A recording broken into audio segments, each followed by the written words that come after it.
Leadership Reimagined, Driving Transformation Through Innovation and Collaboration. We chose this content because out of all the possible topics that we could look at when it comes to leadership development, transformation was coming up time and time again as something that so many of our clients are going through. And we know that a couple of the key levers to doing it successfully are innovation and collaboration. But just to set the scene a little bit, we want to share our content with you. We want to share our approach. We would typically deliver training in small groups of up to about 8 people, get a good amount of discussion and experience going, and we would support that with one-to-one coaching as well, which deep dives into the topic.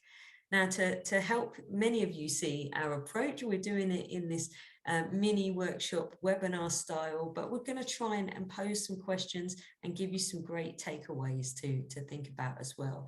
And we will be sharing a financial services case study that we've done exactly this topic with. So just to tell you a little bit about us, we've got more than 35 years experience of working with leaders, all the way from CEOs down to first line leaders. We've got different experiences, Michelle and I, working in-house, working for consultancies, working with small companies, all the way to big global companies. Our mission is to help people feel and perform at their best. And we do that through helping people understand psychological fitness and through peak performance coaching. We really want to show that there is a different alternative to the daily grind. We're going to open the door a little bit today and show you another way of leading. But one of our core philosophies at Business Reimagined is that you have to focus on being the change before you can lead the change. What we often see is that development programs start with leading the change first. So people know, oh, I have to go and lead a team like this and get this done. But if people don't live that, if they aren't being the change, then they're not fully bought into it. And being the change can be the catalyst that really helps to lead the change more effectively. So you're going to hear us talk about that a little bit more, but we really start with the inner work to get transformation and change to happen. So what can you expect from today? As we said in the registration, we're going to give you a transformation readiness checklist. So we're going to give you 3 examples of how readiness can look, either if you've got a limited sense of a view, or if you've got more of a transformative sense, and you'll see that as we go through the deck. We want to show you an understanding of the invisible variable in transformation. It's the invisible variable in transformation and actually in all humans and in all topics, but we're going to just start to really make that visible for you so that you can get awareness and leverage it more. And we're going to show you the key to effortless innovation and collaboration as well. So on the front page, you'd have seen this question, and we're keen to hear, what have you found challenging during the pandemic? So feel free to write in the chat what you've been finding challenging. Certainly leadership has been challenging at the best of times, but it's got especially challenging now in the pandemic. You can send us a note in the chat, and that can come privately to us, or it can come to everybody. Okay, great. We're starting to see some things coming through now. So motivating others. Yeah, motivating others is something that, again, we're hearing people are finding challenging.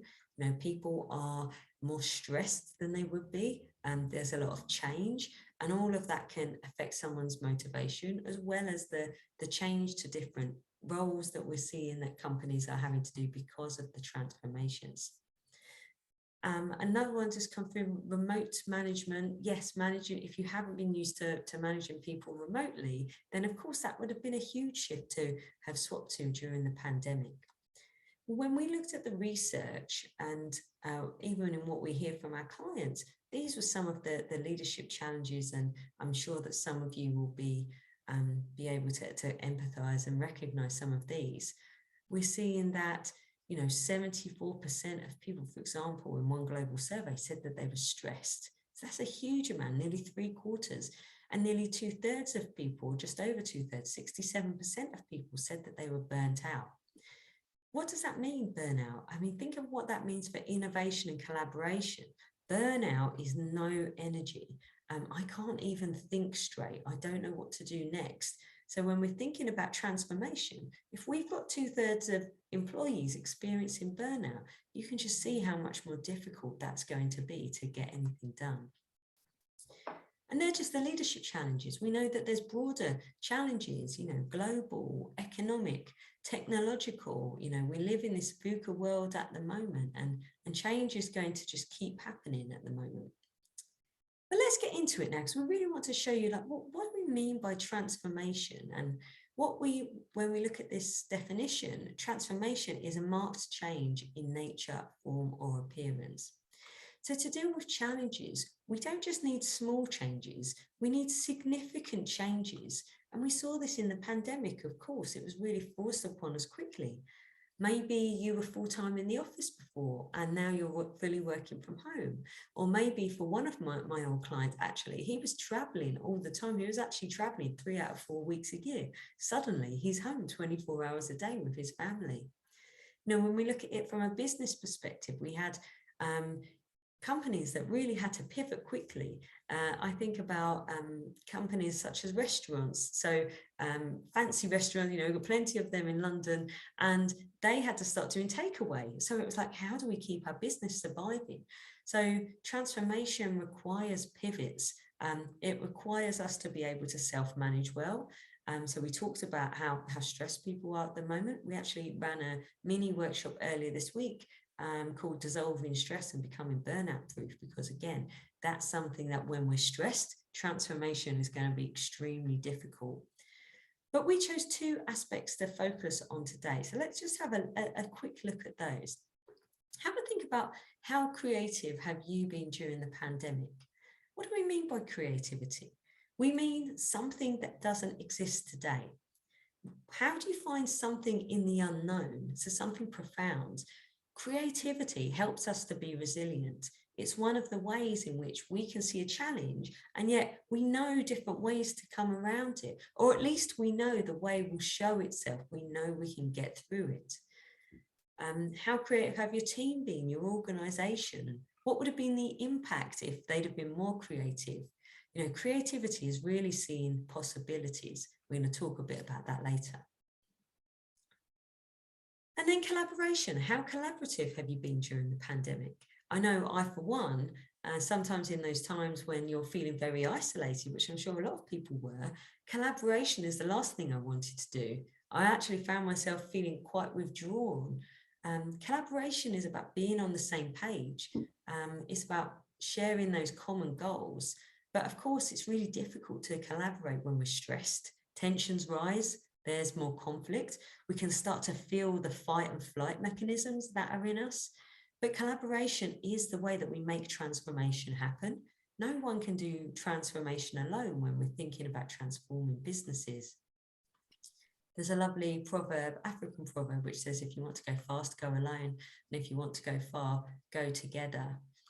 But when we think about transformation, the way we think about it plays a huge role in our ability to lead effectively. So we're going to explore that further now. So thanks, Kay. You really set the scene for us. And we've got a really good idea of these challenges that we experience. And these challenges, whether they're pandemic related or otherwise, they can leave us feeling really limited. We can be devoid of all that great stuff you talked about, the creativity and the collaboration.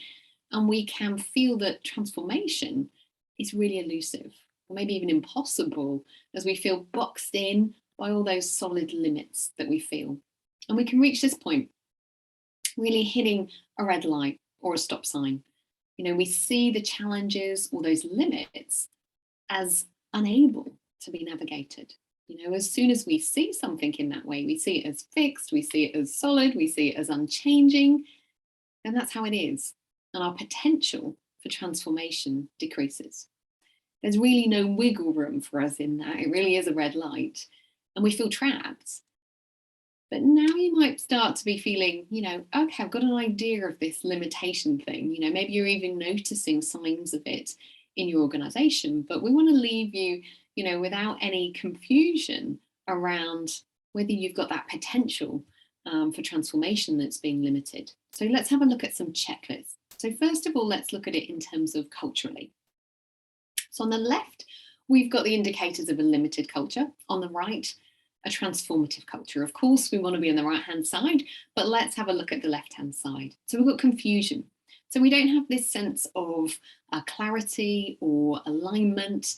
We're not all feeling that we've got that sense of, headed in the same direction. Maybe we feel lost, We don't have that natural momentum that comes when we feel on purpose. So I just want to be clear that this doesn't mean that we've always got the answer, that we always know what the vision is or where we're headed, but we're really clear about how we work together to navigate that uncertainty. And that brings alignment, that brings clarity. So secondly, we've got silos. I'm sure we've all heard of silos, we've all experienced them. Maybe it sounds like, oh, sales, they're really hard to work with, or, oh, it's finance's fault, or, oh, their ops go again. I'm sure we've all heard some variations of that. But we're not hearing the we. We're not hearing the sense of unity. We're not hearing the sense of togetherness, which really creates that creativity, that collaboration, and ultimately the transformation. We've got fear of failure. So we're fearful of getting it wrong. We're fearful of messing up, of putting our head above the parapet and, what might happen? We might be shot down. So what do? Of course, we play it safe. We don't want that attention, that bad attention.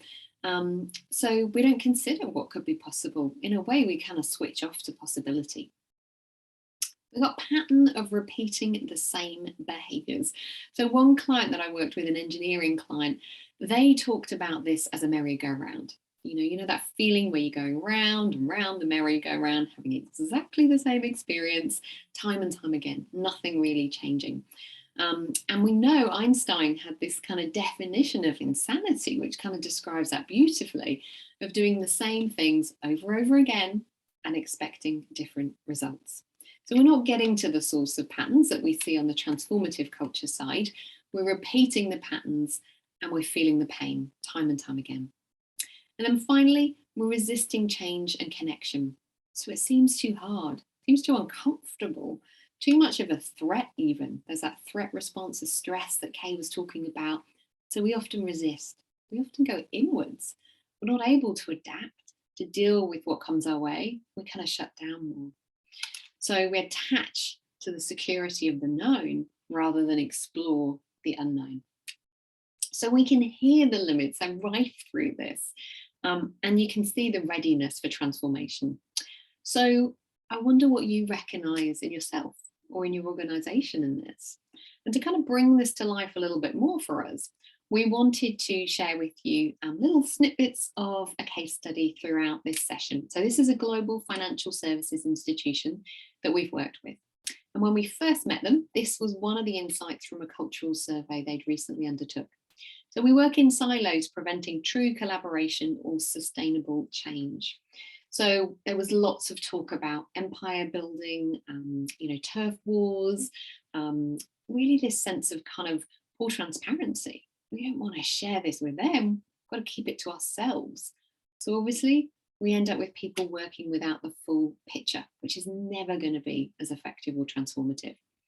They saw, defensiveness, finger pointing, lack of creativity. They wanted transformation, that's what they said, but they simply couldn't see how. So that gives us a bit of a feel for the cultural piece. What might it be like when we think about performance? And of course, the two are heavily linked. So on the left, we got limited performance. On the right, transformative performance.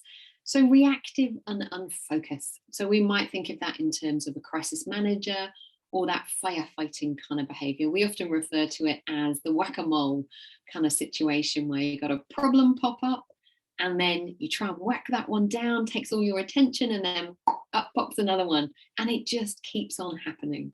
So our attention is being pulled in multiple directions and we feel chronically distracted. Reliant on tools, techniques, processes, we really can feel quite welded to them. We don't see them necessarily as malleable or as levers to really support transformation, but more blockers and hoops to be jumped through. So they can limit creativity and new ways of looking at things. They limit, obviously, transformation as a result. Problems are abundant and solid. I don't know if you know that one. We feel problems everywhere. You know, we've got this performance limited kind of banging our head against a brick wall. You know, the business is never going to succeed no matter what we do. I'm not good at this. Or that client, they're really, really challenging. Or that deadline, it's impossible. We're never going to achieve it. So this becomes the narrative we share with each other. And of course, by doing that, we lock them further and further into place. That's just how they are. Uncomfortable in uncertainty, limited dialogue. So in meetings, maybe we might not question each other. We might not challenge. We might just agree to move forward rather than having that robust dialogue and exploring the potential.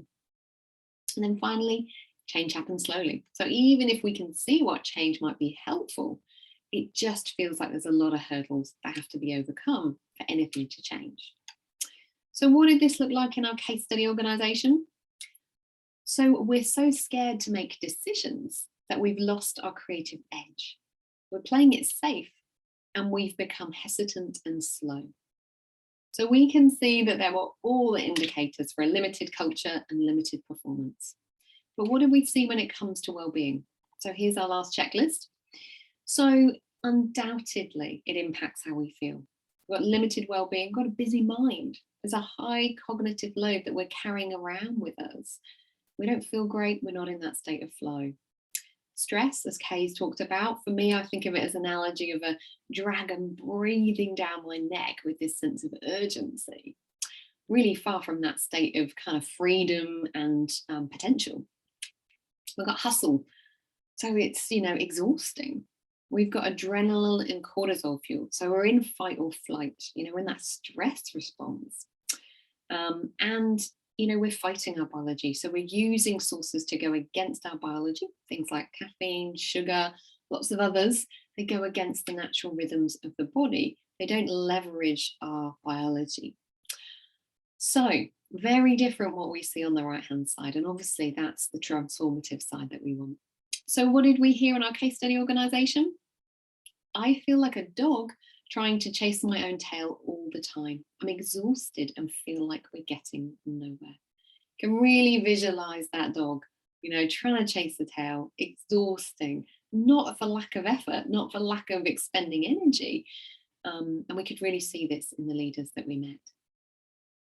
So I wonder, did you identify with any of them? You know, did you have a few ticks that you would put on that checklist? You know, maybe if, like some of our clients, you identified with a number of them, you might be thinking, oh my goodness, how am I going to tackle all of these, you know? And that's actually what normal development programs do. We've got to tackle this one, this one, this one, this one, this one. It's a lot.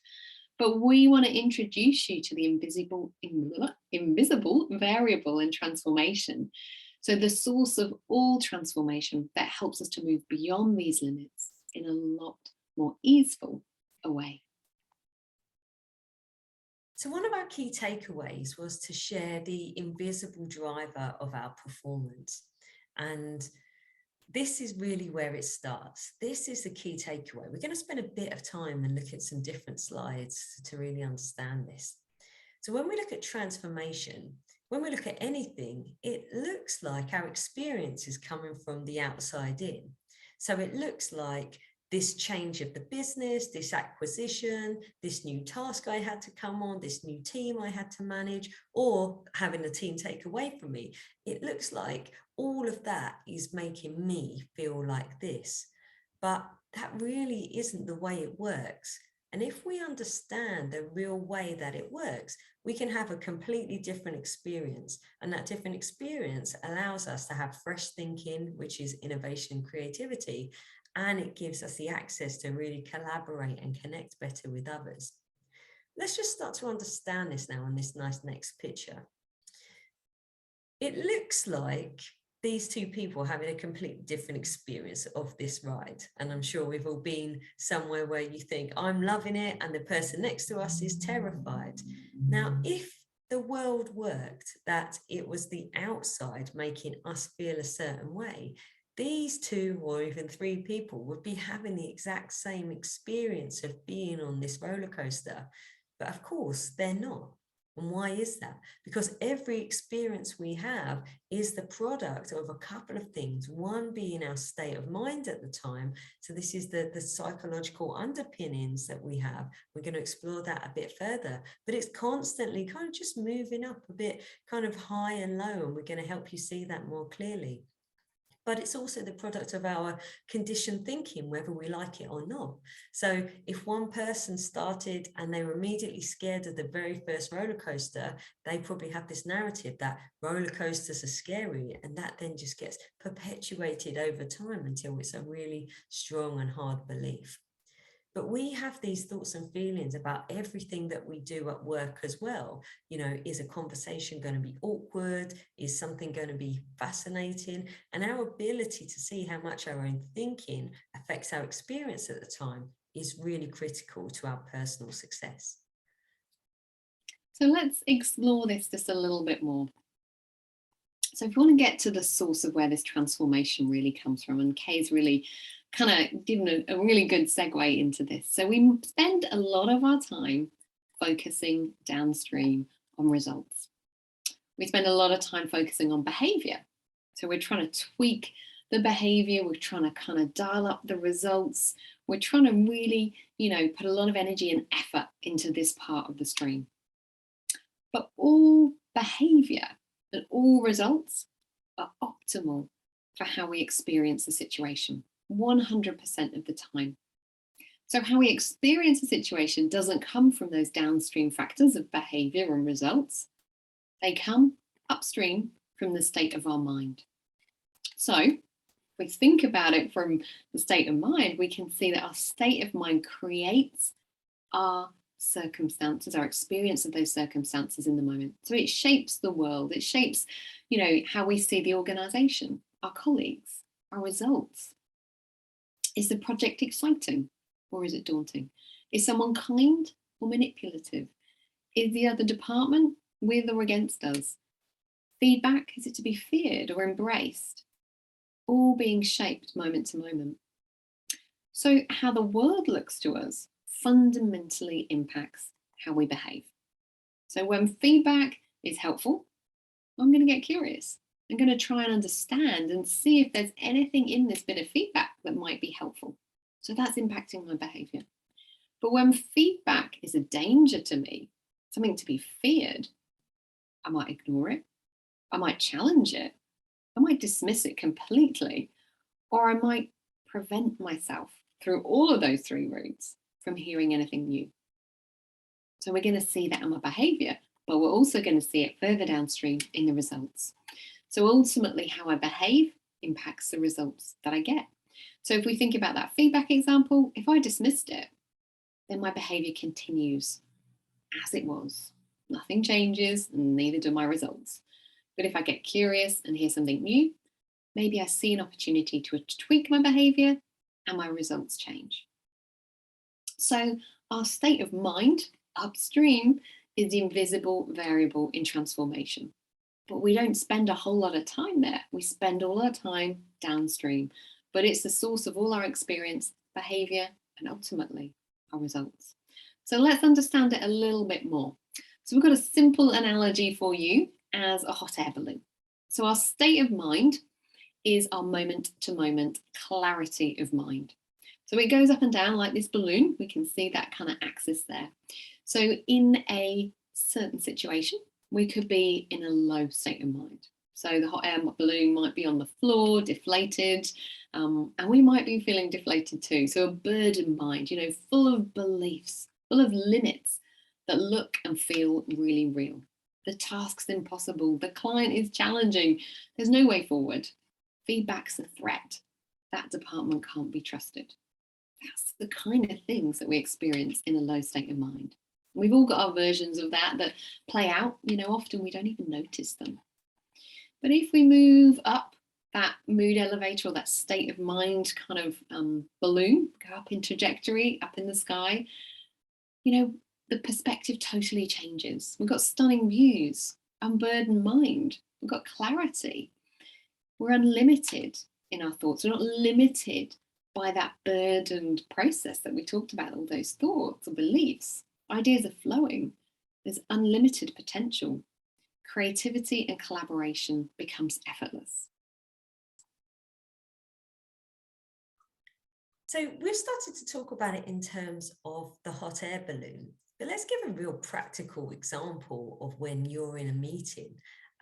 So let's imagine that in a low state of mind, you go to the meeting and you're already thinking, this is going to be a waste of time. This is an hour of my life I'm never going to get back. And so when you show up in the meeting, you're probably not even listening properly to what's being said. You're certainly not going to be having ideas that you can contribute, and you're probably not going to be taking that much effort to collaborate afterwards. So is it any wonder that you leave the meeting with a sense of being quite dissatisfied and nothing really changing? And yet another meeting, perhaps it's a meeting you've been wanting to go to for a while, and you attend that meeting thinking, wow, I'm going to be with these people. This is a group that gets things done. I feel really motivated to be here. And just imagine the difference in your behavior when you have that kind of mindset to start with. So hopefully that's just showing you a little bit that the classic training technique would be, let's do training on how to lead a successful meeting, which again would be the behavior and the results that Michelle was telling you about. But actually starting to get eyes for our thinking and how our thinking is driven by our state of mind, that is where the real shifts happen.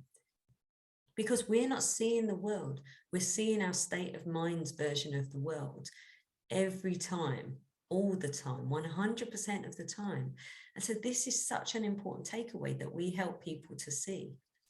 So one of the checklists that we use, or one of the tools we use, is to think about a scale of 1 to 10, where 10 is the hot air balloon, a perfect view, you've got that real clarity, you're disconnected from your feelings in a good way, where you can be kind of rational and accepting and not take things personally. You're up in the sky and things are great. And at number 1, this is the basement. Hopefully people aren't there too often, but you can imagine, we just saw earlier, 67% of employees in one study said they experienced burnout. One would be burnout. I have no energy. I've got nothing left to give. I don't even want to turn my laptop on in the morning. And hopefully we're not all there. But as soon as we're in the lower half, we're not going to be connecting as much. We're going to have a lot going on our mind, and that's going to really impact our experience of everything else that we do that day. So once we start to see where we are moment to moment, or even some of my coaching clients, for example, they say before a big meeting or before a team meeting, I do a check-in, where am I at? Because they know that that's going to impact their experience and how they show up in that meeting. That awareness is one of the first things we work with people on, that really helps them elevate their performance. And when it comes to transformation, innovation, and collaboration, knowing this and being in the top half state of mind more of the time is going to be a better place to get things done. So we've talked a little bit about some of this, but you might recognize this attitude. We talk about like what rules exist in your business. Maybe people have different opinions or beliefs about what the business is like and what should happen. Maybe one of the beliefs is, there's no point in me going for a promotion because women never get promoted at my organization.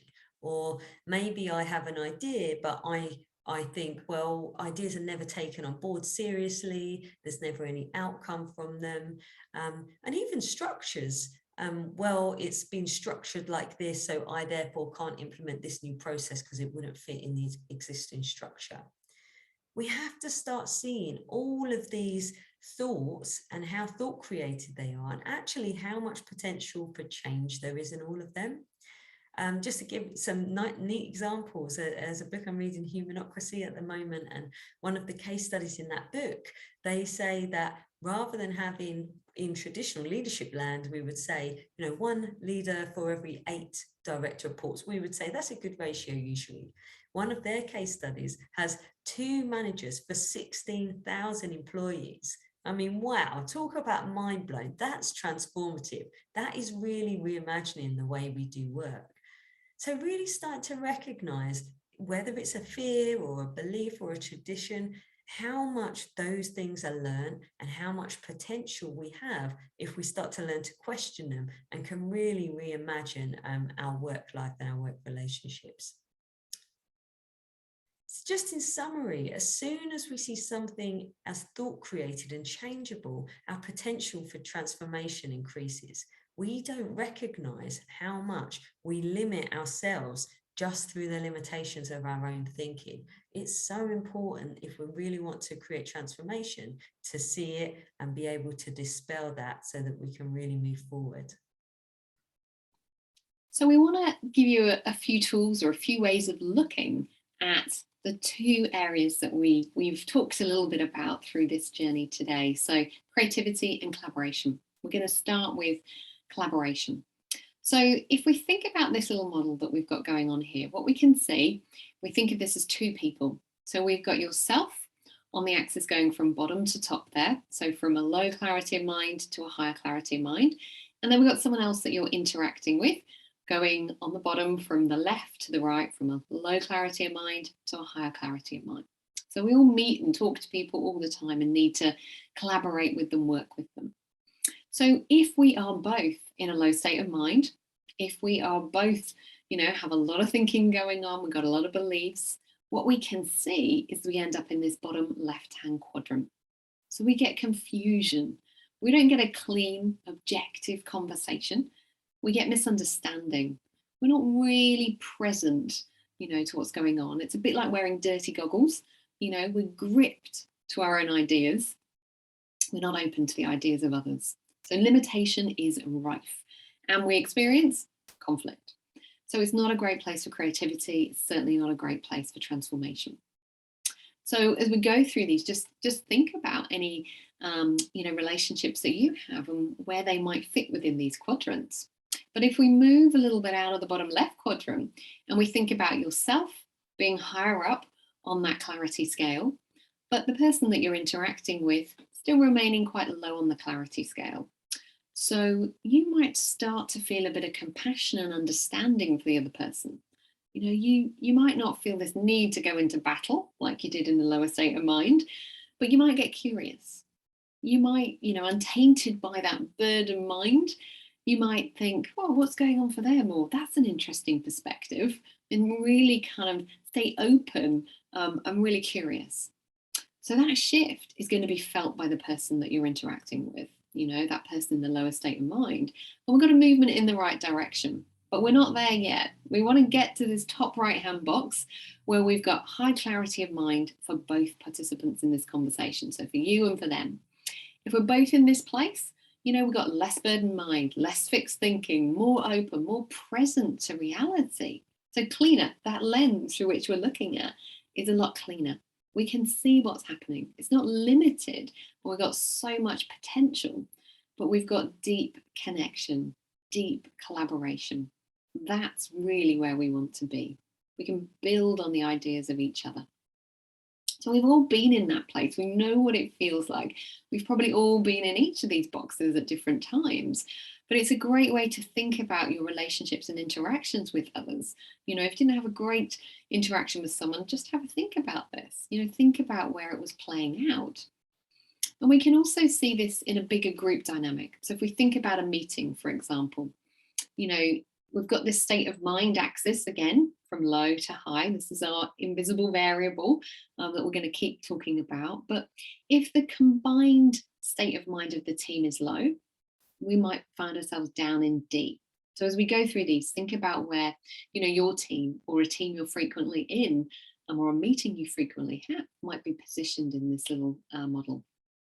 So in D, we feel blinkered, we're going to be grabbing our own agenda. We're going to do everything we can to make it happen. We don't see the interconnectedness of everyone. We can't see beyond our own thinking. So it doesn't really create great results or great collaboration. If we move up a little bit, we got C, which is passive. So there's not a whole lot of involvement, in the meeting. Maybe it feels like we're sort of playing lip service to it. We don't want conflict, and we want to get in and get out quite quickly. We move up again to B. It's functional. So, we might get involved. We might start to kind of feel like we're making some progress. but we're not asking the hard questions, We're not really comfortable questioning the ambiguity. So often we repeat the same patterns and we don't get to the source of the issues. But if we go up to A, which is our kind of dream team position, a collaboration, we ask the tough questions. We're okay in the unknown. We feel that ideas are able to emerge. We can just look at them, consider them, build on each other's. We can all leave with alignment. And so we call it this sense of one team moving in one direction. There's a shared understanding. That's where true transformation takes place. So where's your team most of the time? Does it change in the meeting? How might it be helpful to make this invisible variable, state of mind, more visible?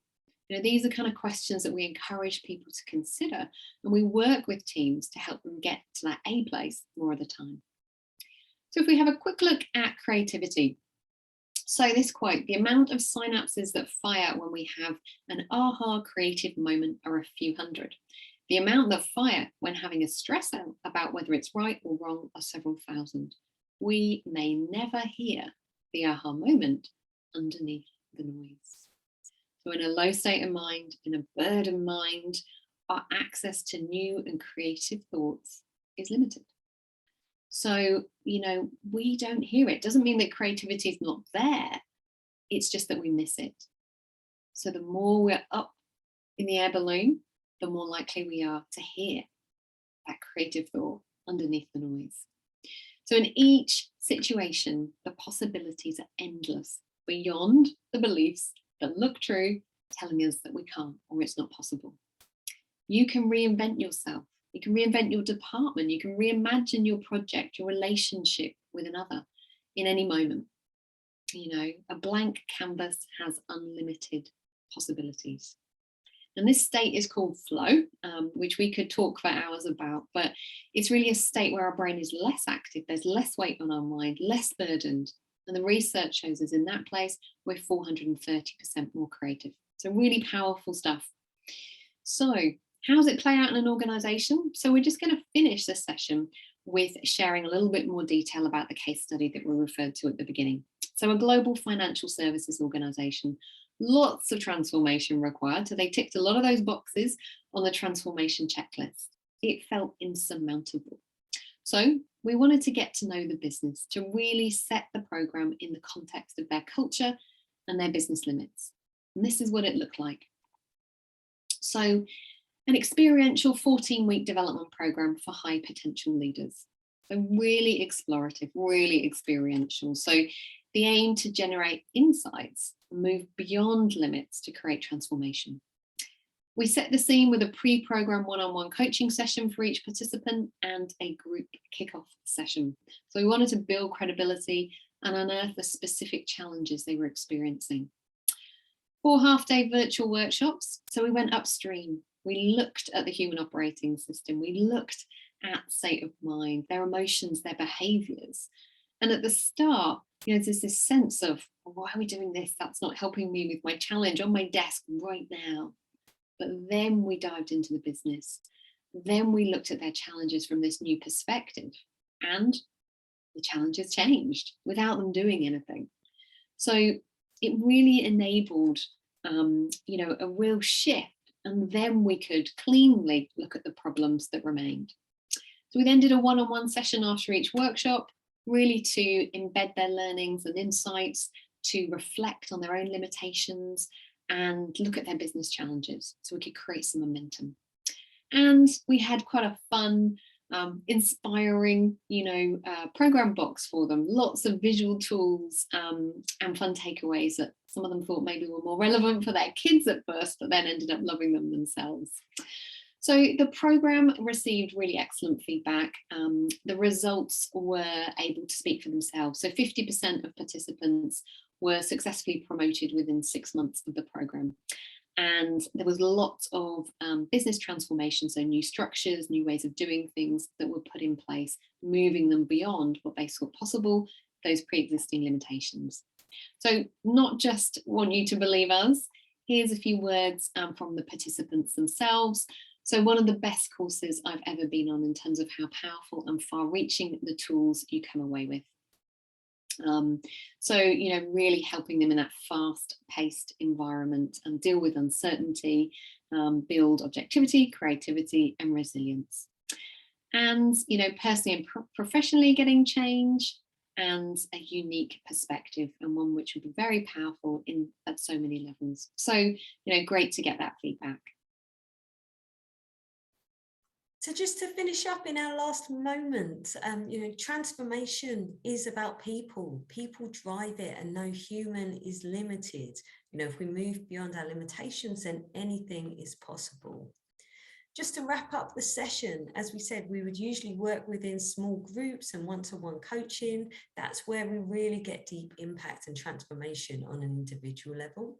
But if you found it interesting, follow our LinkedIn page. We often share resources. Share your experience with a manager, HR, CEO, or a friend.